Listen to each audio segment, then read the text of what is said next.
मूल प्रश्न के उत्तर में भी इस बात का जिक्र किया है कि जितने कोई भी काम कोरोना काल में भी नहीं रुका। मान्यवर अगर चाहे माननीय सदस्य तो हम उसका आंकड़ा भी दे सकते हैं कि कब कब कितने कितने लोगों को सेवा योजित किया गया विभिन्न विभागों में, और हर तरह से कोविड काल में इसका कोई व्यवधान हमने देखने को नहीं मिला।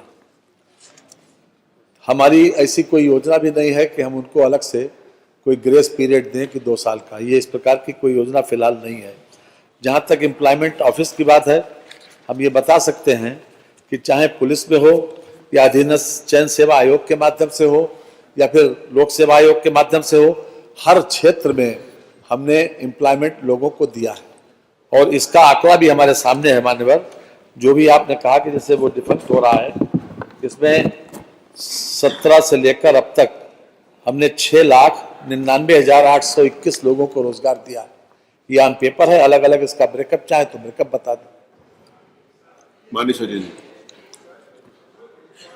बनाए गए सर ने जो मंत्री जी ने कहा है वो उन्होंने नौकरी को देखते हुए कहा कि हमने इतनी नौकरियां दी, लेकिन सर एम्प्लॉयमेंट ब्यूरो जो हर जिले पे बने हुए हैं सर, अगर वो अच्छे से काम करने लग जाएंगे, स्किल मैपिंग करने लग जाएंगे, तो हो सकता है अनएम्प्लॉयमेंट रेट कम हो जाए। जो एम्प्लॉयमेंट ब्यूरो है सर वो बिल्कुल काम नहीं कर रहा, उसके थ्रू जो नौकरियां लग रही हैं उसका आंकड़ा मैंने दिया है सर कि 1 साल में 14 लोगों की नौकरी लगाई है पूरी अपनी सरकार, पूरी मतलब कि उत्तर प्रदेश में, और 1 साल में 33 लगाई है। तो एम्प्लॉयमेंट ब्यूरो पूरी तरह से फेल है।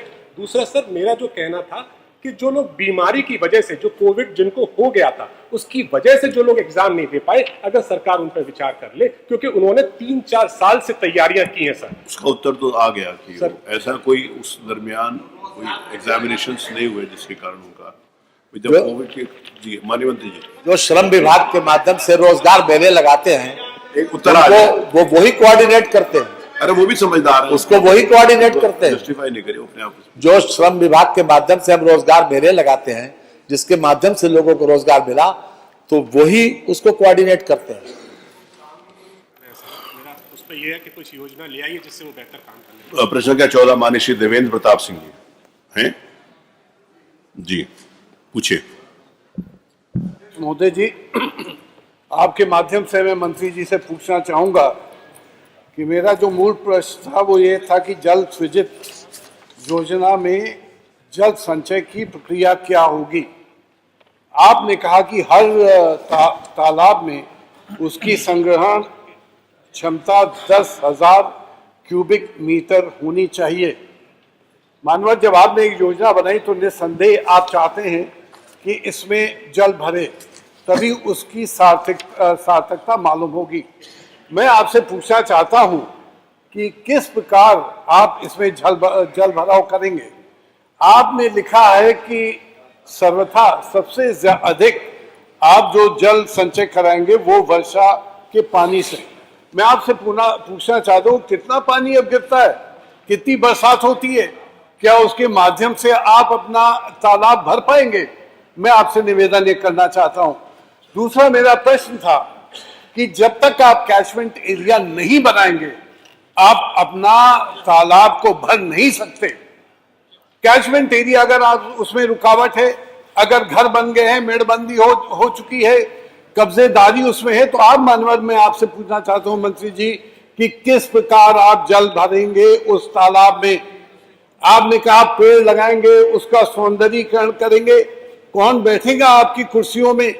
क्या वो सूखे ताल देखेगा? ये प्रश्न करिए, आपका प्रश्न क्या? जी, मैं यही पूछना चाहता हूं कि आखिरकार आप जल संचय किस प्रकार करेंगे, क्योंकि मेरे समझ में ये नहीं आ रहा है कि किस प्रकार उसमें जल जाएगा। ये मैं आपसे पूछना चाहता हूं, आपकी स्कीम फेल ना हो जाए, इसको मुझे बहुत बड़ा डर है। और श्रीमान, एक चीज मंत्री जी मैं आपसे भी बताना चाहता हूं, ये जन भागीदारिता का कार्यक्रम होता है, ये संकल्प लेने की बात होती है, आपने वो नहीं किया। मैं मंत्री जी आपसे कहना चाहता हूं, क्या आपने प्रधानों को बुला के पूछा? क्या आपने अन्य लोगों को बुला के पूछा? क्या जिला पंचायत सदस्यों को आपने बुला के पूछा? क्या विधायकों से आपने पूछा कि किस प्रकार आपका ये लिया जाए, कैसी योजना लिया जाए। आपका सुझाव अच्छा है, अगला प्रश्न ले लें। तो इसका जवाब प्रश्न तो है नहीं ना, सुझाव है तो अच्छा सुझाव है, अगला प्रश्न ले लेते हैं। अरे आपका क्या प्रश्न था? नहीं बिल्कुल सप्लीमेंट्री आपका अधिकार हो, आप अगर अनुमति देगा तो मैं करूंगा।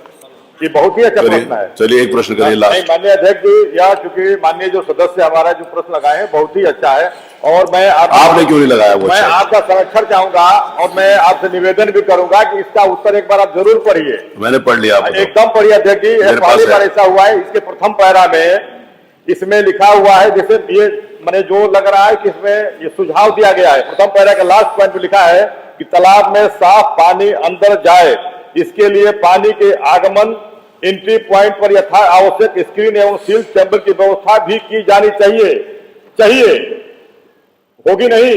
दूसरा इसके आगे देखिए, जिस सरोवर में क्षमता से अधिक जल आने की संभावना हो वहां जल निकासी की भी समुचित व्यवस्था बनाई जाए। यही आदेश हुआ ना गवर्नमेंट की तरफ से, यही आदेश होगा कि ये बनाई जाएगी। देखिए दो चीजें बनाई जाए, गवर्नमेंट यही आदेश करेगी बनाई जाए, वो सही। यहाँ माननीय मंत्री जी का जवाब है, इसमें आना चाहिए कि बनाई जाएगी। अरे जो सरकार ने आदेश दिया वही लिखा है, नहीं निचले स्तर के ऊपर वही काम होगा जो यहाँ पे गवर्नमेंट आदेश है। बनाई जाए कहा जाएगा, मंत्री जी खुद छोड़ दिया। माननीय अध्यक्ष जी, केवल मेरा विनम्र आप आग्रह है, टेक्निकली मत जाइए सरकार के आपके माध्यम से। हाँ। देखिए जो भी तालाब खुद रहे हैं, अगर आप उसमें कोई बोरिंग करा करके उनको तालाब भरने की व्यवस्था नहीं कराएंगे तो आप पूरी उसमें अंडरग्राउंड वाटर के भी कई इश्यूज आते हैं, ऐसा नहीं है। तो क्या सरकार उसे विचार करेगी? चलिए अगला प्रश्न। माननीय, इसमें कई माननीय सदस्य हैं। पद संख्या 15 माननीय महेंद्र नाथ जी यादव, माननीय माता प्रसाद जी पांडे, माननीय राघवेंद्र कुमार सिंह, श्रीमती सईदा खातून, जवाहर रहमान तथा अतुल प्रधान। माननीय माता प्रसाद, माननीय माता। प्रश्न के उत्तर में बहुत लंबा विवरण माननीय मुख्यमंत्री की तरफ से जिसमें आया है, मैं केवल इतना जानना चाहता हूं कि आजकल पुलिस के जिम्मे में बहुत काम लग गया है। घर गिराना, काउंटर करना, तमाम काम है, और उनके अच्छा वो उस काम के आगे विवेचना जितनी मुकदमे की सही ढंग से होनी चाहिए वो नहीं कर पाते। कारण है यही कि कोर्ट से, न्यायालय से मुकदमे छूट जाते हैं। तो क्या माननीय मुख्यमंत्री जी इन मुकदमों का, जो आपराधिक मुकदमा है, उनकी विवेचना करने के लिए पुलिस विंग में अलग से कोई विंग बनाएंगे जो स्वतंत्र रूप से केवल विवेचने का काम करें? माननीय मंत्री जी, माननीय मंत्री जी। मान्यवर, ये सुझाव बहुत अच्छा है जो आपके माननीय माता प्रसाद जी ने दिया, और निश्चित रूप से ये विवेचना के विषय पर जरूर विचार होना चाहिए मान्यवर। लेकिन माननीय अध्यक्ष जी, माता प्रसाद जी ने जितने भी पुलिस में सुधार हुए हैं मान्यवर, उसी का ये परिणाम है कि हमारा क्राइम रेट डाउन हुआ है मान्यवर। और सुन ले जवाब तो सुन ले। हमने तो बीच में व्यवधान किया नहीं, हमने तो व्यवधान किया नहीं किसी को बोलने में मान्यवर। जो उसी का ये परिणाम है मान्यवर। आपका जो प्रश्न है तो ओवरऑल कानून और व्यवस्था से संबंधित बात है मान्यवर, विवेचना की। तो कानून और व्यवस्था का ओवरऑल जो इम्पैक्ट है जनता के ऊपर, उसमें विवेचना भी एक अंग है उसका। अगर विवेचना प्रॉपर नहीं होती तो इतनी जल्दी सजा नहीं दिला पाते। इतनी जल्दी सजा दिलाने का मतलब यह है कि विवेचना समय से परफॉर्म की गई, ये उसका परिणाम है। और अगर 5 साल में अगर आप देखना चाहें तो हम आंकड़ा बता दें, विवेचना उसका पार्ट है, कानून व्यवस्था का पार्ट है विवेचना। और विवेचना का ये सही है कि जल्दी होना चाहिए, अलग से विंग बने तो कोई हल नहीं है। लेकिन यह भी सही है अपने आप में कि योगी सरकार में पिछली 10 सालों की सरकार से 7 से लेकर 17 तक जो स्थिति थी मान्यवर, उससे जमीन आसमान का फर्क है आज। और हम आपको बाकायदा ये बता दें मान्यवर, कुल मिलाकर जो हमारे सामने स्थिति है विवेचना की ही वजह से, तो कोई विवेचना की वजह से डकैती में 79.78% गिरावट, लूट में 60.40% की गिरावट, हत्या में 32.88 की गिरावट, फिरौती में 40% की गिरावट, बलात्कार में 22.64% की गिरावट। और मानव एनसीआरबी की काकड़ा हमेशा कोट किया जाता था यहाँ, उस एनसीआरबी ने भी इस बार योगी सरकार को इस बात में अप्रिशिएट किया है मान्यवर। हमारा उत्तर प्रदेश में क्राइम क्या है स्थिति, उत्तर प्रदेश में जो एनसीआरबी की स्थिति है मानवर, हमसे 22 राज्य जो है वो मानवर ज्यादा हैं भारतीय दंड संहिता वाले मामले। मानवर एनसीआरबी का है, हम आपको कहो तो हम आपको भेज दे मानवर। तो विवेचना मानवर उसका पार्ट है, और विवेचना जल्दी होने की वजह से, क्विक होने की वजह से, चाहे महिलाओं को हो चाहे पॉक्सो हो, उस पर जल्दी से जल्दी फैसले भी मानवर कराए गए। वो भी हम आपको बता दें मानवर, हमारा 59.1% है महिलाओं के मामले में मानवर डिस्पोजल, 59.1% सजा दिलाएगी। श्रीमती सईदा खातून हैं, पूछिए। अरे वो एक महिला सदस्य ने प्रश्न लगाया, तो आप लोग तो वैसे अतिक्रमण करना चाहते हैं उनके ऊपर, बोले। अपने डुमरियागंज विधानसभा की जनता को बहुत बहुत शुक्रिया अदा करती हूँ कि उन्होंने मुझे यहाँ तक भेजा अपनी बात रखने के लिए।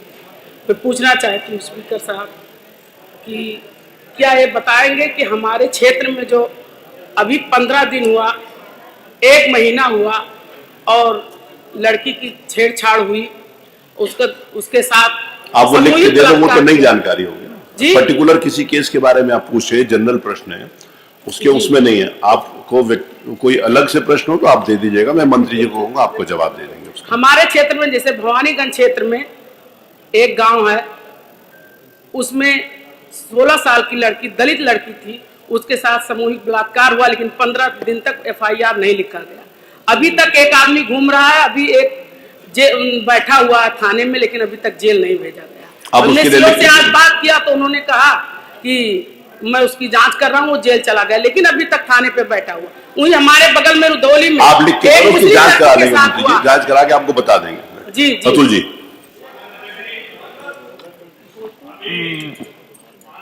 संसदीय कार्य मंत्री जी ने बहुत लंबे आंकड़े बताए, लूट, हत्या, बलात्कार, छेड़छाड़, डकैती, छिनैती और जितने भी और सारी चीजें, सब चीजें इकट्ठी कर लीजिए।